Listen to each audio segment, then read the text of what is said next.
I want to thank our worthy Grand Knight, Joe. Father's not here, so I was going to thank him and Brother Knights. My hope for tonight would be to make you a bit more aware of a word you have probably heard or read about in our church bulletin, systemic change. Now, what is systemic change? And before I really get into systemic change and what it's all about, I feel it would be important to tell you a few things about the Society of St. Vincent de Paul that you may not know, and who and what makes us work, and why we must make systemic change work in our community. The mission of Society of St. Vincent de Paul has been inspired by Gospel's value. The Society of Lay Organizations leads women and men to join together to grow in spirituality by offering person-to-person service to those who are needy and suffering.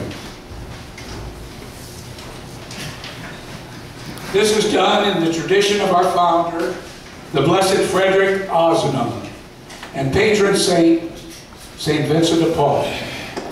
As a reflection of the whole family of God, members who are known as Vincentians are drawn from every ethnic and cultural background, age group, and economic level. Vincentians are united in an international society of charity by their spirit of poverty, humility, and sharing, which is nourished by prayer and reflection, mutually supporting gatherings and adherence to a basic rule. Organized locally, Vincentians witness God's love by embracing all works of charity and justice. The society collaborates with other people of goodwill in relieving need and addressing its causes, making no distinction in those served, because in them Vincentians see the face of Jesus Christ.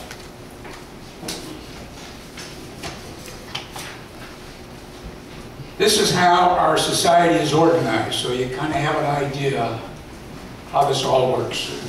The Council of the United States of the Society of St. Vincent de Paul provides us with the leadership and support for the growth and health of society councils, conferences, and special works.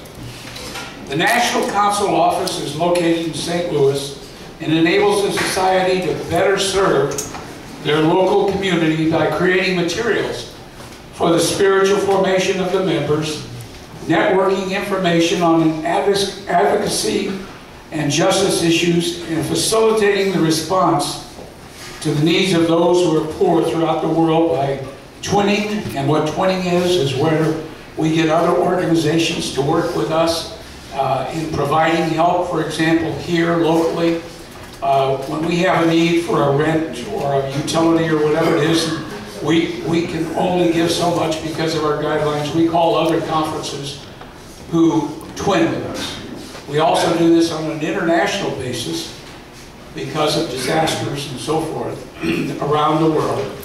And so that the various conferences and councils that make up St. Vincent de Paul in America give freely and abundantly to help people in every corner of the world. The National Council Office, now about us in St. Joseph's in Lincoln. The St. Joseph Lincoln Conference was founded November of 2003 by our parishioner, Gracie Woodward. She was working under the direction of then Pastor Father Powell. Since then, our conference has grown to 45 volunteer members and serves the needy of our community in Lincoln, Sheridan, Wheatland, and Nicholas. Each year, we provide more than $100,000 in food, medical, rents, and utilities assistance to an average of about 500 families a year, which is made possible only by the generosity of our parish family. Father Eric, who provides us with a share of Catholic appeal money that comes back to us from the diocese, and from fundraisers, events that our Vincentians put on. I might add, and this is very important, that every cent that's donated by our parishioners, which is us here in this room, many others, and of the parish, goes 100% to provide food and aid to our clients.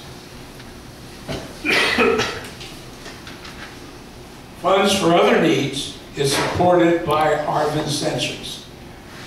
We support our needs such as administrative costs, hot dog events, whatever it is. We go out and try to find donations, and or we donate each other into our secret fund, and that's what supports and allows us to run the conference. Brother Knight, Ron Moran, who was our conference president for 6 years, and Brother Knight, longtime treasurer, Mike Delaney, provided the leadership that made this growth possible. They have mentored me in my duties as president over the last year and a half. And it's a big job for them outside. Now about systemic change and why it is imperative that we must make it work in our community and St. Joseph's Parish. Last year, the Society of St. Vincent de Paul launched an international program for systemic change. And this year, under the direction and initiative of our new national president, Ms. Sheila K. Gilbert, matter of fact, it's the first time in the history of the St. Vincent de Paul in the U.S. that we have a woman as president of our national council. And it's only fitting because so many of our members, the large majority of our members, are women. Under her direction and initiative, the national, she has launched the various conferences and councils throughout the country on a program to bring about systemic change in the communities that we serve.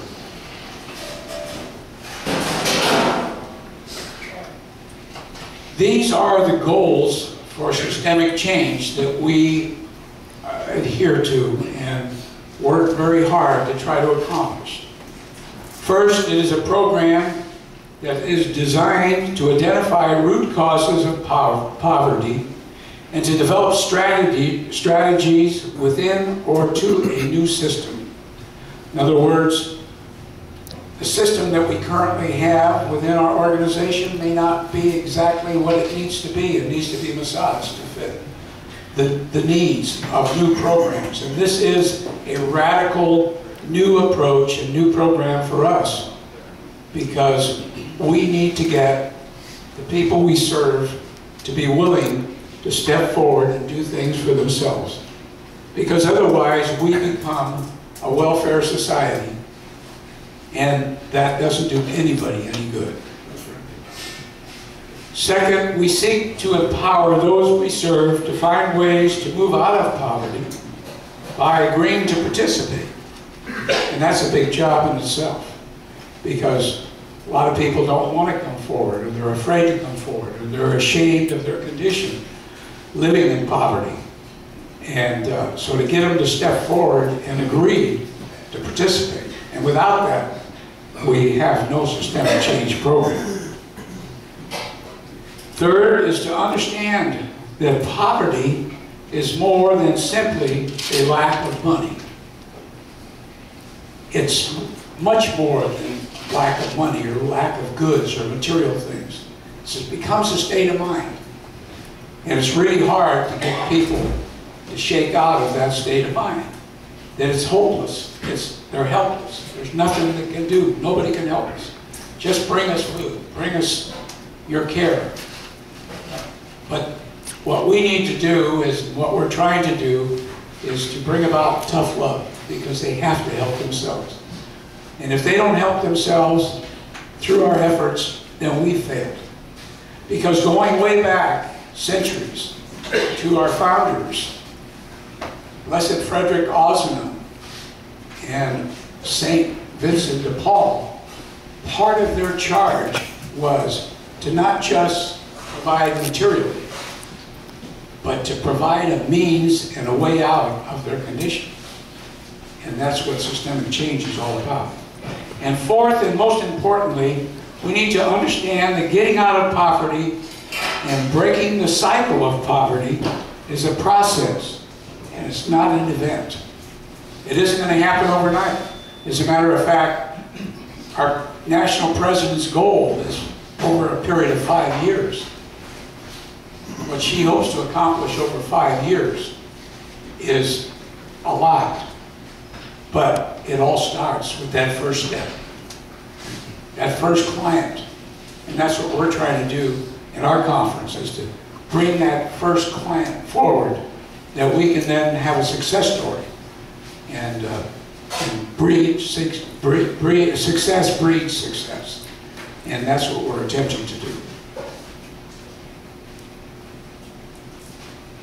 Each of us lives within a socioeconomic system whose parts interact with each other. If the system is working well, it favors personal growth. If it not, it thwarts growth and accelerates decline. If, for example, I don't have a job, I don't earn money.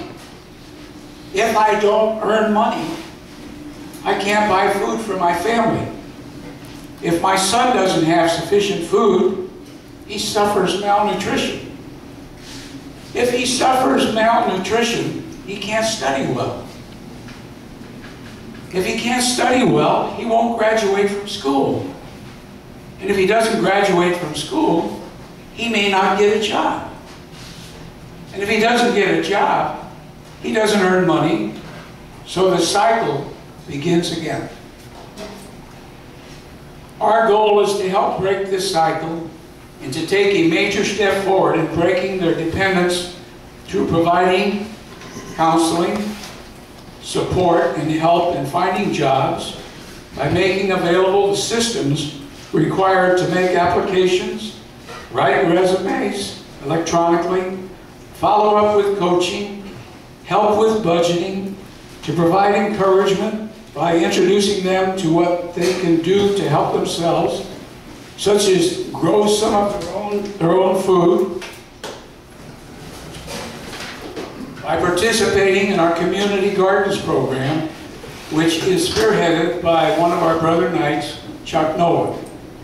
And if you haven't been down here to the corner of E and 3rd, here in Lincoln, and experienced the community garden, that was our first one down there, then you're missing something, because it's really an affirmation of the fact that people will get out and help themselves.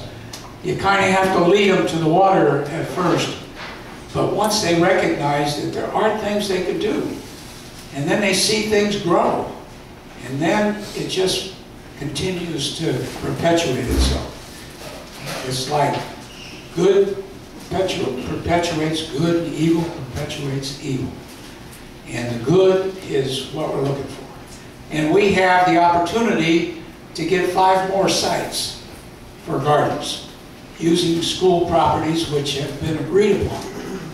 The next site will be over here on 1st Street, which we think will be extremely successful because it's close to the community, or the biggest part of the community that we service. So it's a matter now, we have the ground, we just need to go out and generate the money to be able to buy the things that we had to buy for down here at East and 3rd Street. And we need to find some donors, and we're going to be working on that. And in conclusion, this is the biggest project that St. Vincent de Paul has ever undertaken.